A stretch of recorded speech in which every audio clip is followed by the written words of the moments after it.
नमस्कार, news India देख रहे हैं आप। मैं हूं आपके साथ पूजा मोहन पांडे। सबसे पहले आपको बताएंगे कि नितिन गडकरी क्या कुछ कह रहे हैं, सुनिए।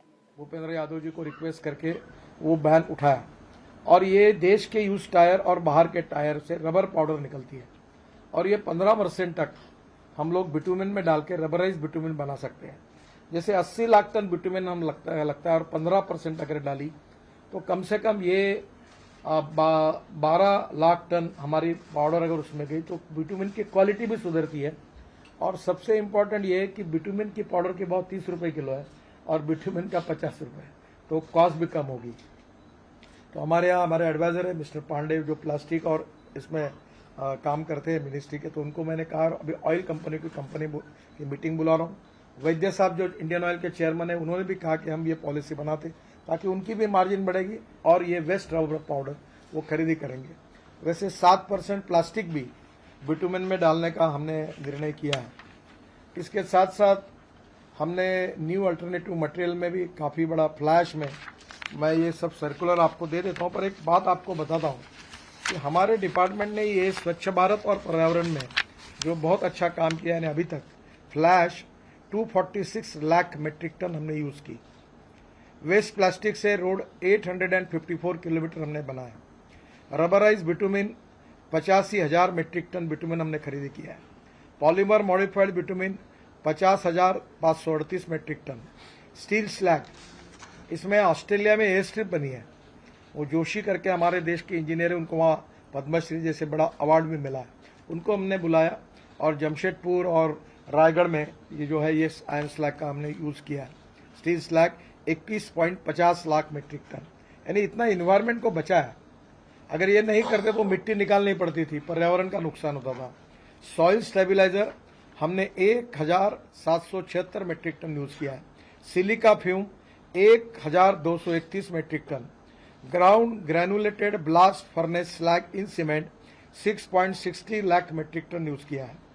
जियो composite geo synthetics 85 lakh square metre.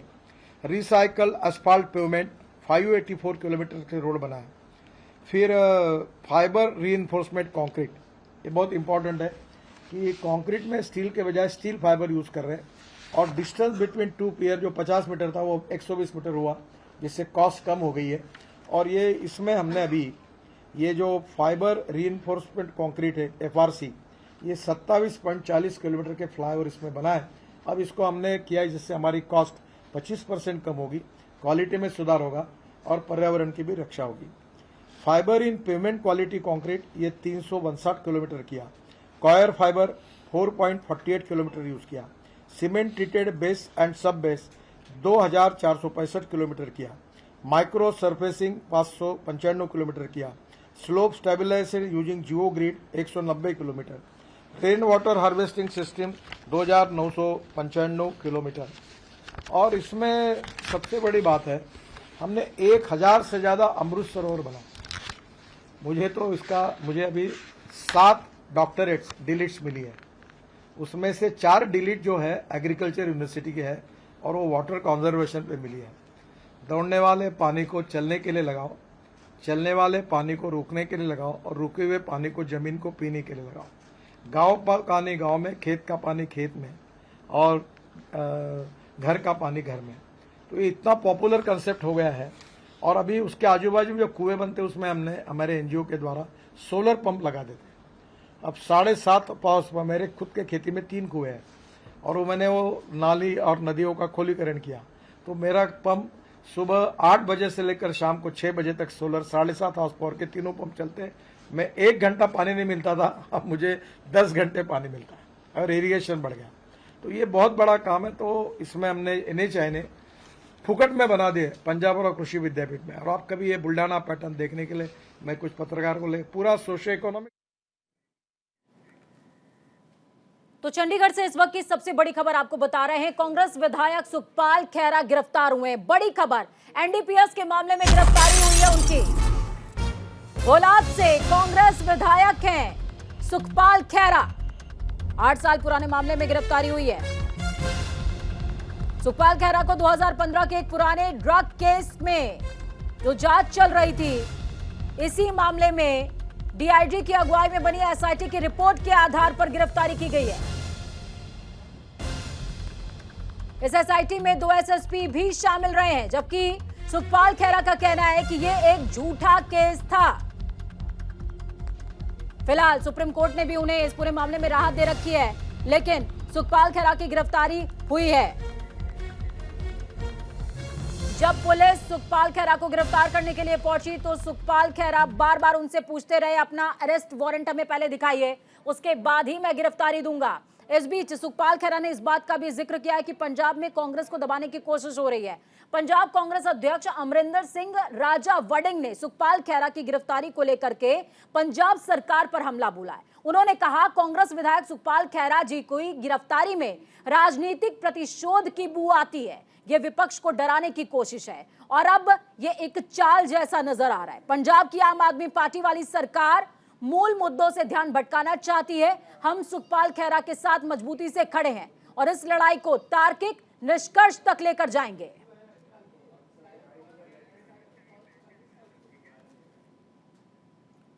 चले इस खबर पर ज्यादा जानकारी के लिए संवाददाता सहयोगी ग्राउंड जीरो से हमारे साथ में जुड़े हुए हैं नमित त्यागी। नमित का रुख करूंगी।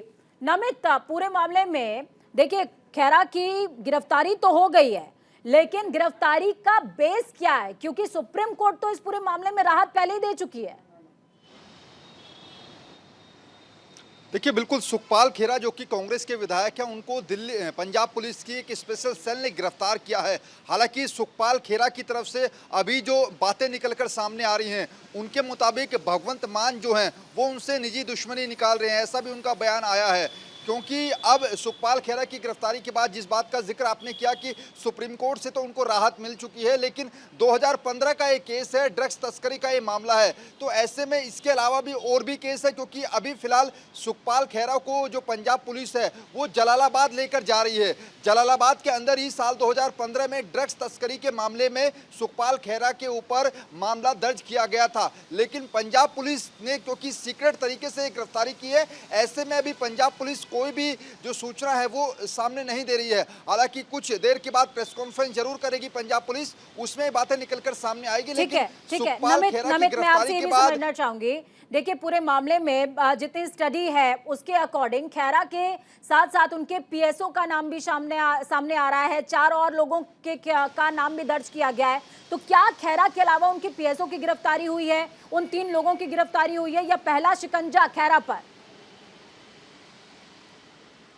देखिए बिल्कुल, क्योंकि पीएसओ जो है वो जिन पीएसओ का नाम सामने आ रहा है वो सुखपाल खेरा के हर वक्त साथ रहते, तो ऐसे में उनकी गिरफ्तारी भी निकलकर सामने आ रही है। लेकिन जैसा मैं बार बार कह रहा हूं कि अभी आधिकारिक तौर पर पंजाब पुलिस की तरफ से बयान जारी नहीं किया गया है, उसमें थोड़ा सा इंतजार हमें करना पड़ेगा कि कितने लोगों की गिरफ्तारी हुई है। ये बात जरूर निकलकर सामने आई है कि पुलिस सुखपाल खेरा को जलालाबाद लेकर जा रही है, लेकिन जिस बात का मैं जिक्र कर रहा हूँ कि इस गिरफ्तारी के बाद जो राजनीतिक गतिविधियां हैं वो भी अब हलचल में आ गई हैं, क्योंकि पंजाब के अंदर आने वाले समय में जब लोकसभा चुनाव होंगे तो वहां पर क्या आम आदमी पार्टी और कांग्रेस अब मिलकर चुनाव लड़ने की स्थिति में है या नहीं? ठीक है नमित, देखिए खैरा को जिस दौरान पुलिस गिरफ्तार कर रही थी, खैरा ने कहा मैं पंजाब के जो मुख्यमंत्री हैं उनका विरोध करता हूं, इसी वजह से ये शिकंजा कसा जा रहा है, कांग्रेस को दबाने की कोशिश की जा रही है। क्या कांग्रेस के प्रतिनिधियों का भी इसी तरीके का बयान है? देखिए बिल्कुल, क्योंकि इस बात को आप इस तरीके से समझिए, क्योंकि इससे पहले इंडिया अलायंस की और जो कांग्रेस की हैदराबाद में जो बैठक हुई थी सीडब्ल्यूसी की, वहां पर दिल्ली कांग्रेस इकाई के नेता और पंजाब कांग्रेस इकाई के नेता उन्होंने सीधे तौर पर कह दिया था कि हम गठबंधन में चुनाव लड़ने के पक्ष में नहीं है। और सीधे तौर पर अब सुखपाल खेरा की गिरफ्तारी के बाद जो पंजाब के अंदर कांग्रेस के नेता हैं वो अब आम आदमी पार्टी की बगावत करते हुए और पंजाब सरकार की बगावत करते हुए नजर आ रहे हैं। चलिए बहुत शुक्रिया नमित हमारे साथ जुड़ने के लिए, हम जानकारी साझा करने के लिए। तो दर्शकों को बता दें कि 2015 का ये जो मामला था, इसमें सरहद पार से 2 किलो हेरोइन, इसके साथ में 24 सोने के बिस्किट, 1 देसी पिस्टल और एक गाड़ी भी बरामद हुई थी। 2 पाकिस्तानी सिम भी मिले थे। ये पूरा मामला तब का है जिस मामले में अब जाकर गिरफ्तारी हुई है, जिसमें डीआईजी की अध्यक्षता की एसआईटी कमेटी के रिपोर्ट के बिहाफ पर यह गिरफ्तारी की गई है। खबरों में आगे बढ़ते हैं। पंजाब से ही अगली खबर है। पंजाब में किसानों का रेल रोको आंदोलन घोषित हुआ है। किसानों को कई संगठनों का समर्थन मिला है। खराब हुई फसलों के मुआवजे की मांग के लिए प्रदर्शन का हुआ ऐलान। बाढ़ से हुए नुकसान के लिए वित्तीय पैकेज, एमएसपी के लिए कानूनी गारंटी और कर्ज माफी सहित अपनी मांगों के समर्थन में कई किसान संगठनों ने पंजाब में 3 दिन का रेल रोको आंदोलन घोषित कर दिया है। पंजाब के मोगा, होशियारपुर, गुरदासपुर, जालंधर, तरनतारन, संगरूर, पटियाला, फिरोजपुर, बठिंडा, अमृतसर समेत 12 जगहों पर रेल रोको आंदोलन अगले 3 दिनों तक किया जाएगा। विरोध का समर्थन करने वाले किसान संगठनों में किसान मजदूर संघ समिति, भारतीय किसान यूनियन क्रांतिकारी, भारतीय किसान यूनियन एकता आजाद, आजाद किसान समिति दोआबा, भारतीय किसान यूनियन शहीद भगत सिंह जैसे कई दल शामिल हैं। इसके अलावा भारतीय किसान यूनियन छोटू राम, किसान महापंचायत हरियाणा, पगड़ी संभाल जट्टा हरियाणा और प्रगतिशील किसान मोर्चा उत्तर प्रदेश, साथ में हिमाचल का दल भी शामिल है। भूमि बचाओ भूमि मुहिम का उत्तराखंड का दल भी समर्थन में है। किसान संगठनों का समर्थन का ऐलान इन तमाम संगठनों ने किया है। 3 दिवसीय रेल रोको आंदोलन। पूरे उत्तर भारत के अंदर जो बाढ़ आई हुई है उसको लेकर के पंजाब में रेलें रुकेंगी। हरियाणा में यात्रा चल रही है। मैं पंजाब सरकार को बता देना चाहता हूं, हमारे किसानों के साथ अगर बदतमीजी करी, जिस तरह पिछली बार आप लोगों ने घरों से उठा करके हमारे किसान को भी शहीद कर दिया, अगर अब की बार किसानों के साथ ऐसा कुछ करने की कोशिश करी तो हरियाणा का किसान भी पंजाब के किसान के साथ मिलकर के बड़ा आंदोलन खड़ा कर देगा। इसलिए बदतमीजी करने की कोशिश मत करना। हम सारे देश के किसान एक हैं, एक थे, एक रहेंगे। धन्यवाद। आज पूरे उत्तर भारत के अंदर जो बाढ़ आई हुई है उसको लेकर के पंजाब में रेलें रुकेंगी। हरियाणा में यात्रा चल रही है। मैं पंजाब सरकार को बता देना चाहता हूं, हमारे किसानों के साथ अगर बदतमीजी करी, जिस तरह पिछली बार आप लोगों ने घरों से उठा करके हमारे किसान को भी शहीद कर दिया, अगर अब तो इसी तरीके के किसान आंदोलन का ऐलान न सिर्फ पंजाब के अंदर ही बल्कि महापंचायत अलग अलग राज्यों में भी हो रहा है। उत्तराखंड से भी इस तरीके की खबर सामने आई थी, हिमाचल से भी, मध्य प्रदेश, राजस्थान, तमाम ऐसे राज्य जो कि किसान बाहुल्य राज्य हैं, उन तमाम राज्यों में महापंचायतों का दौर चल ही रहा है। और अब किसानों ने ऐलान किया है कि पंजाब में 3 दिनों के लिए रेलवे ट्रैक थम जाएंगे। खबरों में आगे बढ़ते हैं। 10 दिन से धूमधाम से मनाए जा रहे गणेश उत्सव का आज समापन हो रहा है। 19 सितंबर को घर घर विराजे गजानन का आज विसर्जन किया जा रहा है। भक्त अपने भगवान को पूरी आस्था और श्रद्धा के साथ विदा कर रहे हैं और कह रहे हैं, अगले बरस तू जल्दी आना। ये कहते हुए कि अगले बरस तू जल्दी आ। आपको बता दें कि आज गणपति प्रतिमा को स्थानीय नदी, तालाब या समुद्र में विसर्जित करने का, विदा करने का विधान है। सब नाचते गाते गणेश जी को उनके धाम के लिए विदा करते हुए नजर आए और इस दौरान पुलिस की तरफ से भी सुरक्षा के पुख्ता इंतजाम नजर आ रहे थे।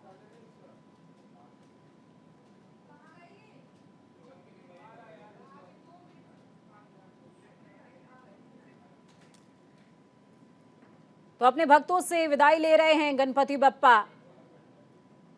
पिछले कई दिनों से हर घर में अतिथि प्रथम पूज्य गणेश आज विदा ले रहे हैं।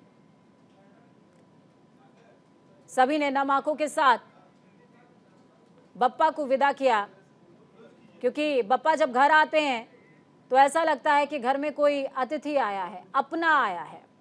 शुभम पांडे महाराष्ट्र से, मुंबई से जुड़ गए हमारे साथ में। शुभम, क्या कुछ तस्वीरें साझा करेंगे आप दर्शकों के साथ? देखिए, क्योंकि लाल बाग के राजा, जब हम गणपति उत्सव का जिक्र करते हैं तो लाल बाग के राजा का जिक्र सबसे पहले जहन में आता है, नजर में आता है। और महाराष्ट्र की गलियां, उत्सव, धूम, सब कुछ जहन पे छा जाता है।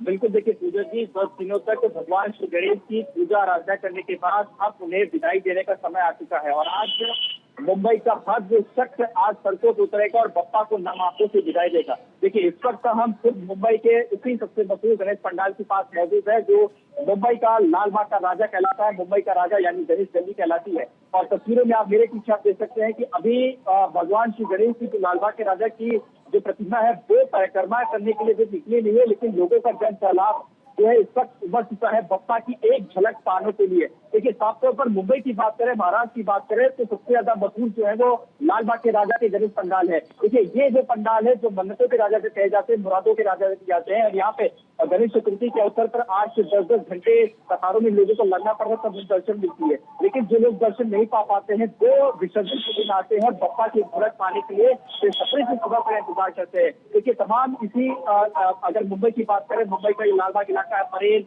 करी रोड, ये जो इलाके हैं यहाँ पर तमाम बड़े बड़े भगवान श्री गणेश की प्रतिमाएं दिखाई जाती है। और लालबाग की बात करें तो ये आज शाम की बजाय कल सुबह विसर्जन नहीं किया जाता है। ये रात भर मुंबई का परिक्रमा करते हैं, ये कराया जाता है। मुंबई के अलग अलग इलाकों में की जो यात्रा है वो निकाली जाती है। उसके बाद ये सुबह तकरीबन 5 से 7 बजे के आसपास मुंबई की गिरगांव की पार्टी में विसर्जित किया जाता है। देखिए थोड़ा सा इंतजार अभी बिल्कुल। शुभम, सुरक्षा के किस तरह के इंतजाम है तमाम दर्शकों के साथ साझा कीजिए, क्योंकि देखिए मुंबई का जब हम जिक्र कर रहे हैं, महाराष्ट्र में बप्पा को लेकर के असीम प्रेम है। यूं तो पूरे भारत देश में है, लेकिन जब हम महाराष्ट्र का जिक्र करते हैं तो उत्सव, लावनी सब कुछ जहन में आ जाता है। तो बप्पा को लेकर के जो प्रेम है, जो आतिथ्य है, वो महाराष्ट्र में बहुत ज्यादा है।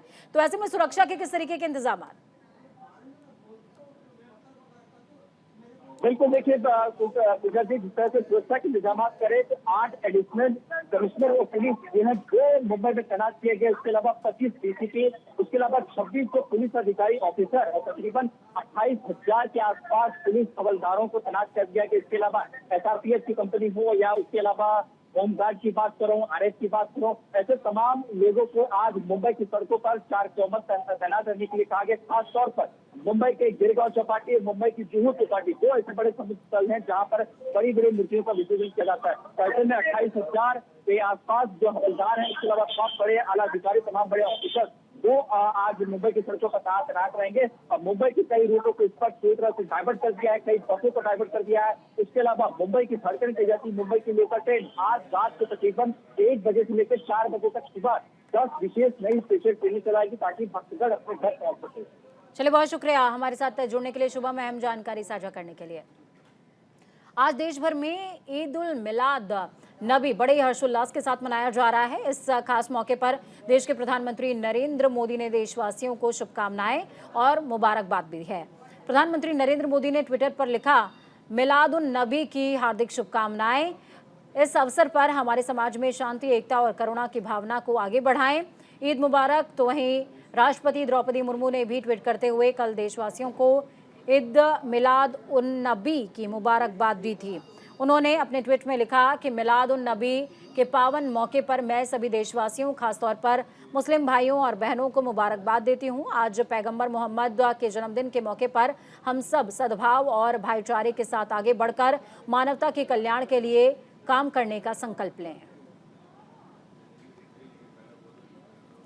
देखिए, तस्वीरें भी आपको दिखा रहे हैं, हर जगह उल्लास और हर्ष नजर आ रहा है। ये दोनों ट्वीट भी देखे जिसमें प्रधानमंत्री नरेंद्र मोदी और राष्ट्रपति द्रौपदी मुर्मू ने ट्वीट करते हुए देशवासियों का अभिवादन किया है और उन्हें एक संदेश भी दिया है।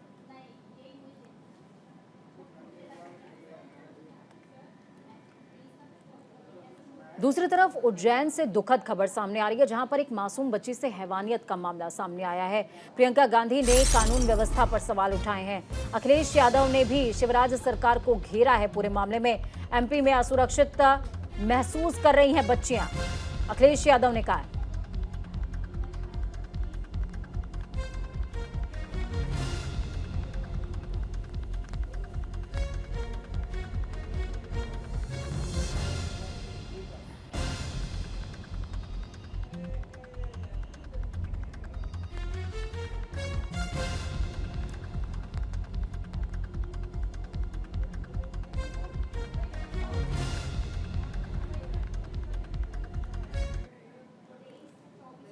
एशियन गेम्स में भारत का धमाकेदार प्रदर्शन देखने को मिला है। आज शूटिंग में भारत ने एक और गोल्ड मेडल जीता है। 10 मीटर एयर पिस्टल प्रतियोगिता में गोल्ड मेडल जीता है भारत ने। वुशु में रोशिबिना देवी ने सिल्वर मेडल जीता है। पीएम मोदी ने पदक विजेताओं को बधाई दी है। भारत ने अब तक 24 पदक जीते हैं, 6 गोल्ड, 8 सिल्वर और 10 ब्रॉन्ज।